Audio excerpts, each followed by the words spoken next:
Football est l'un des sports les plus pratiqués et les plus lucratifs, les mieux payés au monde. Raison principale pour laquelle il fait des échos en rapportant ainsi aux joueurs des millions de dollars par an. Malheureusement, malgré leurs revenus, tous les footballeurs se retrouvent face à des difficultés financières, soit au cours ou à la fin de leur carrière, généralement dues au choix de leur compagne. Nous explorons aujourd'hui 10 footballeurs ruinés après leur divorce. Alors, si vous êtes nouveau, n'oubliez pas de vous abonner et d'activer la cloche de notification pour ne rien rater. Emmanuel Eboué, né le 4 juin 1983 à Abidjan en Côte d'Ivoire. Il va évoluer dans les clubs tels que Galatasaray, Sport Club, Sunderland Association Football Club en tant que milieu de terrain. Sa période professionnelle dure de 2001 à 2016. Cependant, Emmanuel va connaître des moments difficiles après son divorce avec son ex-femme Aurélie Bertrand. Cette séparation va coûter à l'ex-joueur ivoirien du club d'Arsenal sa fortune. Il a perdu ainsi ses biens et ses 3 enfants. Né le 17 août 1977 aux Ulysses, Thierry Henry est un footballeur français qui évolue au poste d'attaquant du milieu des années 1990 au milieu des années 2010. Aujourd'hui, il est entraîneur consultant. Autrefois marié à la célèbre mannequin Claire Méry, son divorce va lui coûter très cher. Divorcé en septembre 2007, après 4 ans de mariage, le couple s'était retrouvé devant la haute justice de Londres en juillet 2008, sans réussir à s'accorder sur les thèmes du partage du footballeur.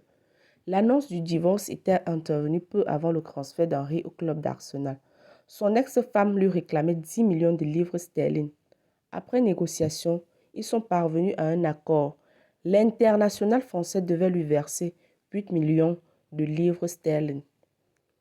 Louis Saha, né le 8 août 1978 à Paris, il est un footballeur international français qui évolue au poste d'attaquant à la fin des années 2010. L'ex-multimillionnaire aujourd'hui se retrouve célibataire après que sa femme l'ait quitté en partant avec la moitié de sa fortune et ses 2 enfants. Le joueur a déclaré que beaucoup de femmes disparaissent dès la fin de la carrière de leur mari, s'incluant ainsi dans les statistiques. Selon lui, les femmes manquent de reconnaissance et se disent « j'ai bientôt 40 ans et maintenant j'ai envie de vivre ma vie sans toutefois se soucier des conséquences ». Après l'ex-international ivoirien Emmanuel Eboué qui était complètement ruiné par sa femme après son divorce, l'une des stars du football guinéen, Ismaël Bangoura, a subi la même pratique. Né le 2 janvier 1895 en Guinée-Conakry, Ismaël va évoluer à Al Raed Saoudite Football Club en tant qu'attaquant. Selon les médias guinéens, Bangoura partageait son compte bancaire avec son épouse. En accord avec son club, il aurait redemandé à retourner en France pour y retrouver sa famille. À sa grande surprise, Emmanuel va trouver sa femme en plein débat sexuel sur la lit conjugale. Celui-ci demanda le divorce après avoir découvert l'infidélité de sa femme.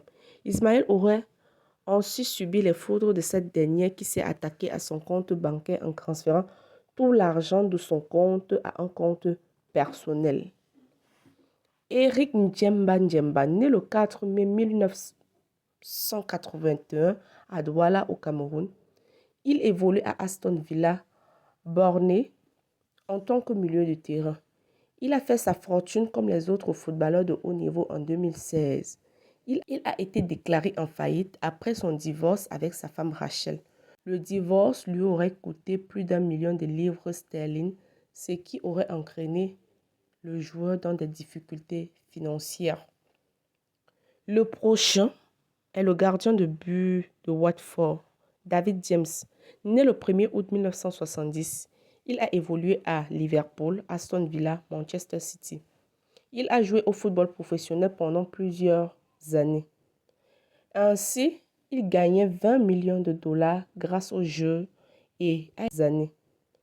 Ainsi, il gagnait 20 millions de dollars grâce au jeu et a également travaillé comme mannequin pour Armani. En 2005, il a été déclaré en faillite après le divorce avec sa femme Tania. Il aurait été contraint de vendre des objets de collection de football acquis au cours de sa carrière, des maillots, des shorts.